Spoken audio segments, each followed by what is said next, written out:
Di balik kilau peradaban manusia tersembunyi kisah-kisah kelam tentang kota-kota yang pernah berjaya, namun kini tinggal puing. 5 nama terukir dalam sejarah bukan karena kejayaannya, melainkan karena kehancurannya yang spektakuler. Kota-kota ini, yang konon dikutuk oleh Sang Pencipta, menjadi pengingat abadi akan batas antara kehendak manusia dan murka ilahi. Dari debu dan abu, kisah mereka berbisik, memperingatkan generasi mendatang tentang harga yang harus dibayar atas pembangkangan dan dosa. Mari kita telusuri jejak kota terkutuk ini, yang nasibnya telah diputuskan oleh tangan Tuhan sendiri. 1. Pompei.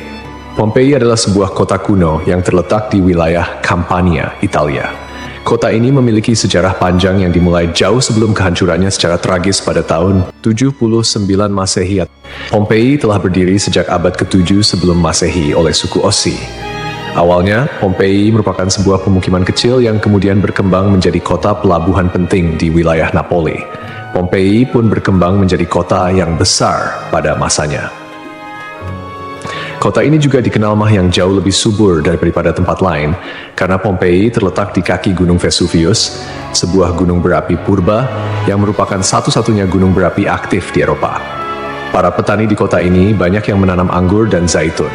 Kesuburan tanah ini merupakan salah satu faktor utama yang mendorong pertumbuhan dan kemakmuran Pompei selama berabad-abad. Meskipun Gunung Vesuvius telah lama menjadi bagian dari lanskap kota Pompei, penduduk kota tampaknya tidak menyadari bahaya yang kelak akan ditimbulkannya. Gunung Vesuvius diketahui telah tidak aktif selama berabad-abad, dan pengetahuan vulkanologi pada masa itu masih sangat terbatas. Kota Pompei merupakan bagian dari wilayah kekuasaan Romawi kuno. Banyak dari masyarakatnya merupakan keturunan Romawi, dan di seluruh wilayah Kekaisaran Romawi kuno, praktik prostitusi memang dilegalkan.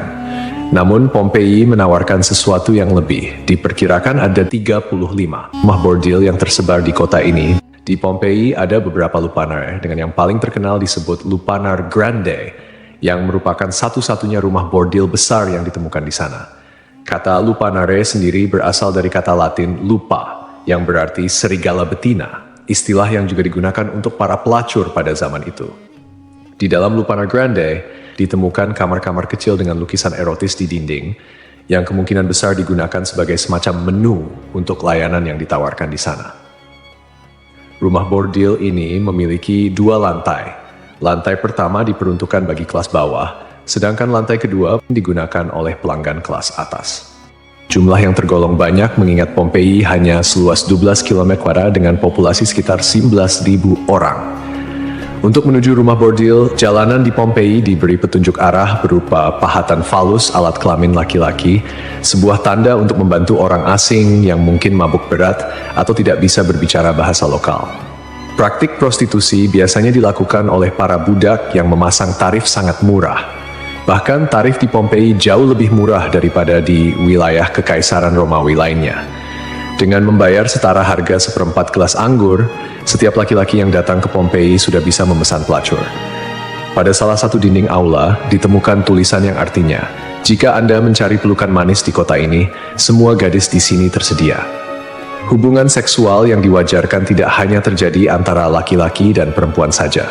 Penemuan grafiti menunjukkan bahwa homoseksual dan pemerkosaan anak juga menjadi hal yang biasa di Pompei. Temuan inilah yang membuat Pompei dijuluki sebagai kota maksiat, terlepas dari arsitekturnya yang megah dan keberagaman karya seninya. Akhirnya, setelah kegiatan maksiat di kota ini semakin parah dan menjadi pemandangan yang lumrah, pada tanggal 24 Agustus 79 Masehi, sekitar tengah hari, terjadilah letusan mahadahsyat dari Gunung Vesuvius. Gunung ini mengeluarkan kolom erupsi yang luas dan tinggi hingga mencapai ketinggian 33 km. Abu vulkanik dan batu apung mulai berjatuhan di Pompei dan di daerah sekitarnya. Tebalnya erupsi menyebabkan kegelapan di siang hari dan membuat orang-orang kesulitan untuk bernapas, sehingga penduduk Pompei banyak yang tidak sanggup melarikan diri. Kemudian pada malam hari, letusan mencapai puncaknya. Serangkaian awan panas yang mematikan mulai menyapu kota dengan kecepatan tinggi dan membunuh siapapun di kota tersebut. Meskipun sulit untuk memastikan jumlah korban jiwa yang tepat, diperkirakan ada sekitar 2.000 orang yang tewas di kota Pompei, meskipun banyak juga yang berhasil melarikan diri pada tahap awal erupsi. Namun, mereka yang tertinggal atau terlambat melarikan diri menghadapi nasib yang sangat mengerikan. Kota maksiat ini hancur lebur bersama 500 tahun. Setelah sekian lama, Pompei ditemukan kembali pada abad ke-14 dan penggalian yang dilakukan mengungkapkan banyak artefak serta mumi-mumi yang terkubur di bawah abu vulkanik.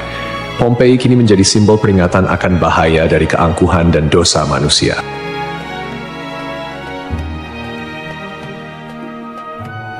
Kisah Desa Legetang. Pada suatu hari di Desa Legetang, warga melihat banyak binatang liar berkeliaran di sekitar jalan desa. Binatang-binatang ini, seperti monyet, kera, babi hutan, dan lainnya, bukan berasal dari daerah tersebut. Setelah diselidiki, ternyata hewan-hewan ini berasal dari Gunung Pengamun-Amun, yang berada agak jauh dari Desa Legetang. Kejadian ini membuat warga khawatir dan mereka bermusyawarah untuk menyikapinya. Mereka menyimpulkan bahwa turunnya hewan-hewan dari gunung adalah pertanda akan terjadinya musibah besar. Kepercayaan lokal yang menyatakan bahwa hewan bisa merasakan bencana sebelum terjadi mendorong warga Desa Legetang untuk bertindak cepat. Mereka memutuskan untuk kerja bakti membuat parit di lembah Gunung Pengamun-Amun sebagai upaya antisipasi bencana, khususnya longsor. Desa Legetang terletak di dataran tinggi Dieng, Kecamatan Batur, Kabupaten Banjarnegara, Jawa Tengah. Desa ini dikenal dengan tanahnya yang sangat subur, bahkan lebih subur dibandingkan desa-desa lainnya di sekitarnya. Sebagai contoh, jika semangka yang ditanam di desa lain hanya mencapai berat sekitar 6 kg, semangka yang ditanam di Legetang bisa mencapai 10 hingga 12 kg. Setelah parit selesai dibuat, kehidupan di desa kembali normal. Desa Legetang adalah desa yang makmur, hanya sedikit orang miskin di sana. Banyak saudagar kaya yang hidup mewah dan uang sering dihamburkan untuk hiburan. Setiap malam, mereka sering berjudi dan mengadakan berbagai hiburan yang tidak pantas, seperti kesenian lengger yang kadang berujung pada tindakan asusila. Kesenian ini yang hanya dilakukan di desa tersebut menjadi simbol betapa jauhnya masyarakat desa ini dari nilai-nilai agama dan moral. Setiap malam, penduduk Desa Legetang terlibat dalam berbagai bentuk kemaksiatan, termasuk perjudian, mabuk-mabukan, dan seks bebas. Mereka yang tidak terlibat dalam perilaku ini tampaknya membiarkannya, seolah-olah itu adalah hal yang wajar. Beberapa sumber melaporkan bahwa tingkat kemaksiatan di desa ini sangat tinggi, dengan beberapa laporan ekstrem seperti hubungan seksual antara anak dan ibu kandung. Desa Legetang mengalami hujan yang sangat lebat. Cuaca ekstrem ini disertai dengan petir yang menyambar-nyambar dan suara guntur yang menggelegar di langit yang gelap. Tiba-tiba, terdengar suara ledakan yang sangat keras yang dapat didengar hingga ke desa-desa di sekitarnya. Bukan paginya, setelah badai reda, penduduk desa-desa tetangga terkejut mendapati bahwa Desa Legetang telah tertimbun tanah dari puncak Gunung Pengamun-Amun. Tragedi ini menelan korban jiwa 351 orang, termasuk bayi dan balita. Hanya satu orang yang berhasil selamat, yaitu seorang pemuda bernama Suhuri yang sedang berada di luar desa saat kejadian. Secara logika, sulit untuk memahami bagaimana Desa Legetang bisa tertimpa longsoran dari puncak gunung yang jauh dan terpisah oleh lembah serta perkebunan. Penduduk desa telah membuat parit sebagai antisipasi terhadap longsor, tetapi bencana ini tampaknya melibatkan fenomena yang tidak bisa dijelaskan dengan mudah. Ada yang berpendapat bahwa kejadian ini adalah azab dari Allah, karena tidak dapat dipahami secara rasional. Ashabul Ras. Ashabul Ras adalah sebuah kaum yang hidup pada zaman dahulu. Kisah mereka disebutkan dalam Al-Quran sebagai salah satu kaum yang mendapat azab dari Allah Subhanahu wa Ta'ala. Nama Ashabul Ras secara harfiah berarti penghuni sumur atau pemilik sumur. Mereka tinggal di sebuah wilayah yang kini diperkirakan berada di antara Yamamah dan Hadramaut di Jazirah Arab. Kehidupan Ashabul Ras sangat bergantung pada sebuah sumur besar yang menjadi sumber air utama. Tidak hanya menjadi pusat kehidupan, tetapi juga menjadi simbol kemakmuran dan identitas kaum tersebut. Mereka membangun peradaban yang cukup maju di sekitar sumur ini dengan pertanian dan peternakan sebagai mata pencaharian utama. Namun, meskipun telah diberi nikmat berupa sumber air yang melimpah, Ashabul Ras justru menyalahgunakan anugerah tersebut. Mereka mengembangkan sistem kepercayaan yang menyimpang dan menyembah pohon cemara besar yang tumbuh di dekat sumur mereka. Pohon ini dianggap suci dan dijadikan objek penyembahan, menggantikan Allah Subhanahu wa Ta'ala sebagai Tuhan yang seharusnya disembah. Kemusyrikan Asyabul Ras tidak berhenti pada penyembahan pohon saja. Mereka juga mengembangkan praktik-praktik yang bertentangan dengan ajaran Tauhid, seperti membuat patung-patung yang merepresentasikan dewa-dewa mereka, kemudian melakukan ritual dan persembahan kepada pohon cemara, serta menolak ajaran-ajaran monoteisme yang dibawa oleh para nabi dan rasul. Allah Subhanahu wa Ta'ala dalam rahmatnya yang tak terbatas tidak langsung menghukum Asyabul Ras. Sebaliknya, Allah Subhanahu wa Ta'ala mengutus seorang nabi kepada mereka untuk membimbing dan mengingatkan mereka akan jalan yang benar.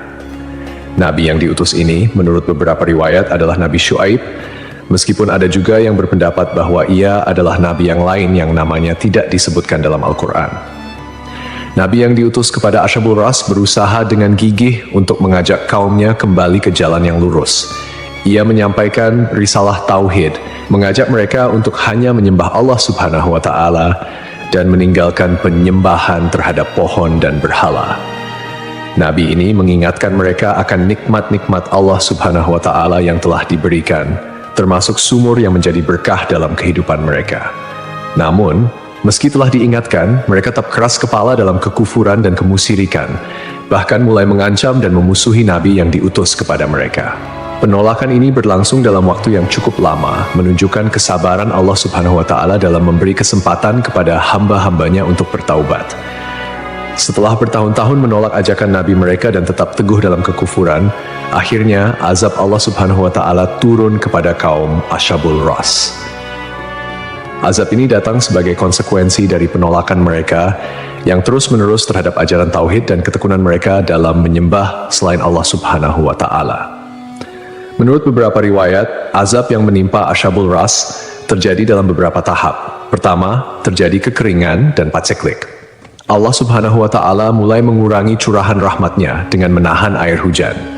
Akhirnya, terjadi kekeringan berkepanjangan. Tanaman-tanaman mereka mengering dan ternak mereka mulai mati kelaparan. Ini merupakan peringatan awal bagi Asyabul Ras, namun mereka tetap tidak mengindahkannya. Kemudian terjadi pencemaran sumur. Sumur yang menjadi sumber kehidupan mereka tiba-tiba tercemar. Airnya berubah warna, berbau busuk, dan tidak layak dikonsumsi. Hal ini menyebabkan krisis air yang parah di kalangan Asyabul Ras. Lalu datanglah gempa bumi.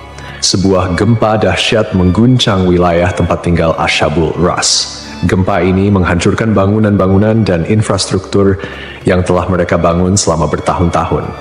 Akhirnya, mereka pun binasa, meninggalkan kisah yang menjadi peringatan bagi generasi-generasi setelahnya tentang konsekuensi dari menolak petunjuk ilahi dan hidup dalam kemusyrikan.